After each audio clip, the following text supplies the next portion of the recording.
And now to our set of stories marking President William Ruto's first year in office. And let's start off with the dominance of the Kenya Kwanza coalition and allied parties in parliament that has cast doubt on the independence of the august House. At the conclusion of the August election, both Kenya Kwanza and the Azimio coalition clashed over who had the majority. But soon after the election and the declaration of President William Ruto as president-elect, there was an exodus of members to the government side. Chemtai Goin now looks at the state of the 13th Parliament a year under the 5th administration. The declaration of President William Ruto as president-elect on September 5th last year caused a paradigm shift in Kenya's political scene as the election contest shifted swiftly to a battle for the control of the august House. In the days leading up to the swearing-in of the president, Kenyans were treated to what was akin to a migration to the then-deputy president's office as politicians who initially danced to the Azimio tune announced their decision to work with the government of the day. First to declare the move was the United Democratic Movement UDM, led by Mandera Senator Ali Roba, followed by a host of politicians elected under the independent ticket. The battle then moved to control of the top seats in Parliament, led by the Speaker's posts in both houses. A heated contest ensued, but Kenya Kwanza, owing to the numbers it had amassed due to the defections, prevailed against the opposition, winning the National Assembly and Senate Speaker's seats. Majority Whip Silvanus Osoro says the numbers have changed drastically 1 year later. When we were sworn in Parliament, Kenya Kwanza as a coalition had about 189 elected members from the Kenya Kwanza political parties, plus about 10 friendly independent members, independently elected members, and that made a total of about 199. We have, in the very first quarter, that was the number that we were using to pass the legislative agenda of government. And we didn't lose, even then. So the voluntary joining of the opposition members to vote with us, it really does not make any difference per se. We simply make a larger statement, but winning is still, factual, and we happen to win every time very easily. So we are bragging with a friendly number currently of about 215. This is a regime that is hell-bent on turning the country into a one-party state. And this is manifest in the manner in which it has gone about poaching members of parliament from Azimio coalition and its affiliates. Literally poaching.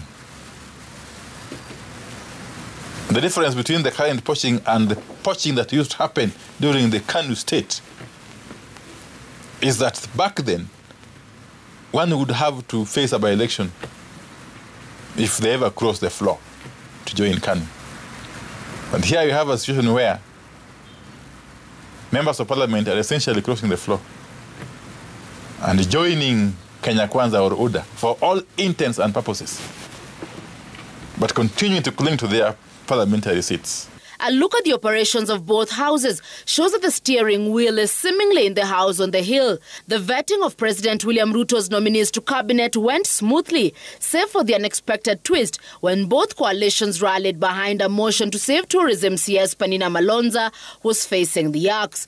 Kenya Kwanza parliamentary group meetings held at State House, Nairobi, often result in members being whipped to back any government agenda being tabled on the floor of the House. Whether you are a member of the governing coalition or from the minority, we will take them to task, even as we support government legislative agenda. And that's why I said the other day in Parliament, as leader of majority, I do not hold brief for any cabinet secretary. In terms of performance and accountability, they must be accountable to the people who voted this government in, and that we shall hold them to account. But when it comes to assisting them to push through government agenda on the floor of the House, again, I will do that with as much energy and gusto as I can. One such matter being the controversial Finance Act 2023, where members spent a whole day at State House being educated on its contents and specifically the 1.5% housing levy, which had been opposed by many Kenyans. The State House hand evident in the turnout on voting day, as members literally burnt the midnight oil to ensure the president's pet subject, the affordable housing scheme, came to fruition. Osoro, who is tasked with the difficult job of ensuring his members stand to be counted, however, defends the independence of the House. Parliament is not a competition necessarily for numbers, but is more, that's why it's a debating chamber. You talk to each other, you convince each other, you listen to other people's perspectives, improve on what you have, and that is the approach that we have taken, that we will listen to the other side. We beg them to listen to us. We are always begging them to listen to us even when they don't agree with us. And at times when they listen, they get convinced.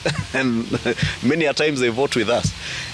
And that is the way any democracy in the world works. There is a serious attempt by the executive to capture the other two arms of government. Okay. The capture itself is at various stages. Our government is a bit different in terms of operations. We haven't gotten to the level of regrets because the government that we have and the party leader that we have, the president, is very consultative. That before he makes a decision, I can tell you that there are so many things that he's had meetings with us and the House leadership and even the members of parliament, and has dropped some decisions through consultations. So it hasn't gotten to that. What I may say is the possible, I don't know whether to call it regret, but reservations that I have to make in terms of this whole operation is on the appointments. There are few, one or two appointments that sometimes I have a different opinion with my party leader, and but I'm required to have them pushed to pass. But as they say, politicians make strange bedfellows, as the rift between the opposition and the government widened, resulting in the chaotic and violence-filled anti-government protests. President William Ruto and Azimio leader Raila Odinga on April 2nd agreed to end the grandstanding and adopt a bipartisan approach to issues that had been raised. This resulted in the formation of the 14-member bipartisan team that was fully parliamentary. Soon after, however, and several meetings later, the bipartisan committee failed to agree on the agenda of the talks, causing it to collapse and marking a return to the weekly mass protests by opposition supporters. Once again, but with the mediation of former Nigeria President Olusegun Obasanjo, President William Ruto and his political nemesis Raila Odinga held talks that facilitated the formation of the 10-member National Dialogue Committee, which is now seized of the 5 issues that ail the country. And despite a simmering conflict over the agenda of the talks, with the report and the accompanying proposed bills expected to be tabled in Parliament for consideration, it is expected to culminate in another battle royale as both coalitions move to assert their authority. We are going to continue to play our oversight role very robustly, and especially to check on the government wastage, corruption, and other forms of pilferage. The under-the-surface comments and the subtle battle over the loyalty of some of the members of parliament is likely to see scenes that were witnessed in the 12th parliament replayed in the 13th parliament, where those that were labelled as rebels were expunged from not only committees but also leadership positions. Chemutai Goin, Citizen TV, Nairobi.